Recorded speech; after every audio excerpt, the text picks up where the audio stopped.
elevation. We call this hill Son of a Gun Hill. And back in the day when we had our steam locomotives, the firemen on board would work as hard as they could, shoveling coal fast enough to get to the top of this hill. And when they got to the top, they'd look back and say, boy, that hill was a real son of a gun. Or something like that.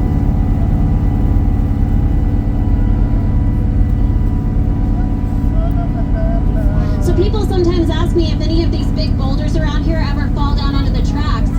Well, in fact, just the other day, Keith and I were walking up the tracks, and we actually saw a huge boulder that fell right on the train tracks. Luckily, he and I are really strong, and we were actually able to push it off onto the two-seat side, and we propped it up with 3 smaller rocks. We're about to pass by it here in just a second on the two-seat side, so you guys can admire our handiwork, and we'll just have our fingers crossed that it holds for another day. It's coming up on the two-seat side, and we call it prop rock.